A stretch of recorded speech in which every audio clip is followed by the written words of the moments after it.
आदित्यहृदयम्। ततो युद्धः परिश्रान्तम् समरे चिन्तया स्थितम् रावणम् चाग्रतो दृष्ट्वा युद्धाय समुपस्थितम् दैवतैश्च समागम्य द्रष्टुमभ्यागतो रणम् उपागम्याब्रवीद्रामम् अगस्त्यो भगवान् ऋषिः राम राम महाबाहो शृणु गुह्यम् सनातनम् येन सर्वा नरीन् वत्स समरे विजयिष्यसि आदित्यहृदयम् पुण्यम् सर्वशत्रुविनाशनम्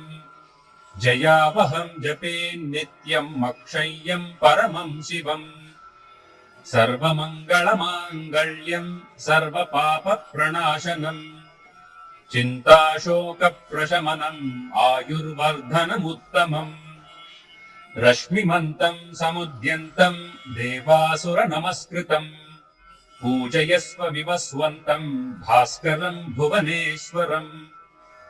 सर्वदेवात्मको ह्येषः तेजस्वी रश्मिभावनः एष देवासुरगणान् लोकान् पाति गभस्तिभिः एष ब्रह्मा च विष्णुश्च शिवस्कन्दः प्रजापतिः महेन्द्रो धनदः कालो यमः सोमो ह्यः पाम्पतिः पितरो वसवः साध्या यश्विनौ मरुतो मनुः वायुर्वह्निः प्रजा प्राणा ऋतुकर्ता प्रभाकरः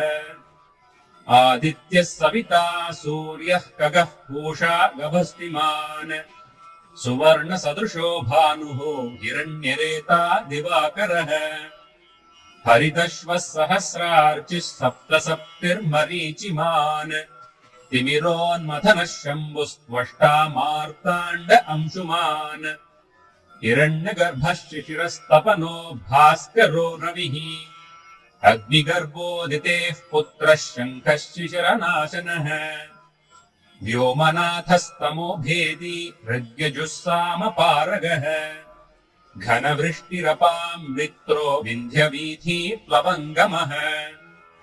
आतपी मण्डली मृत्युः पिङ्गळः सर्वतापनः कविर्विश्वो महातेजाः रक्तः सर्वभवोद्भवः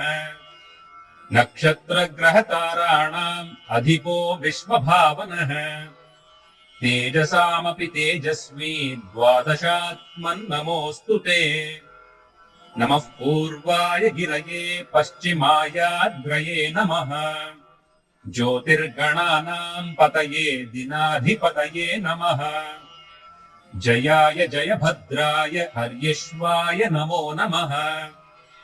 नमो नमः सहस्रांशो आदित्याय नमो नमः नम उग्राय वीराय सारंगाय नमो नमः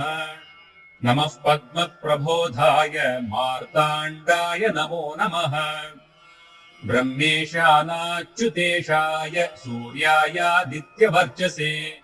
भास्वते सर्वभक्षाय रौद्राय वपुषे नमः तमोघ्नाय हिमघ्नाय शत्रुघ्नाय मितात्मने कृतघ्नघ्नाय देवाय ज्योतिषाम् पतये नमः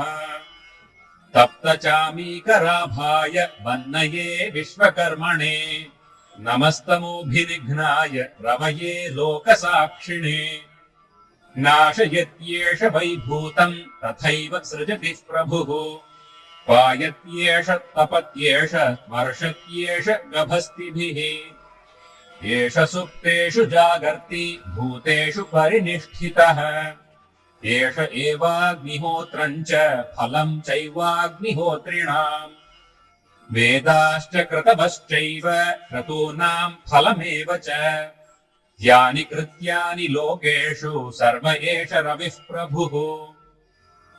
येन मापत्सु कृच्छ्रेषु कान्तारेषु भयेषु च कीर्तयन् पुरुषः कश्चिन्नावसीदति राघव पूजयस्वैनमेकाग्रो देवदेवम् जगत्पतिम् एतत्त्रिगुणितम् जप्त्वा युद्धेषु विजयिष्यसि अस्मिन् क्षणे महाबाहो रावणम् त्वम् वधिष्यसि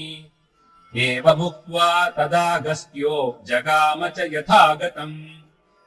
एतच्छ्रुत्वा महातेजा नष्टशोको भवत्तदा धारयामास सुप्रीतो राघवः प्रयतात्मवान् आदित्यम् प्रेक्ष्य जप्त्वा तु परम् हर्षमवाप्तवान् त्रिराचम्य शुचिर्भूत्वा धनुरादाय वीर्यवान् रावणम् प्रेक्ष्य हृष्टात्मा युद्धाय समुपागमत् सर्वयत्नेन महता वधे तस्य धृतोऽभवत् अथ रविरवदन्निरीक्ष्य रामम् मुदितमनाः परमम् प्रहृष्यमाणः निशिचरपतिसंक्षयम् विदित्वा सुरगणमध्यगतो वचस्त्वरेति।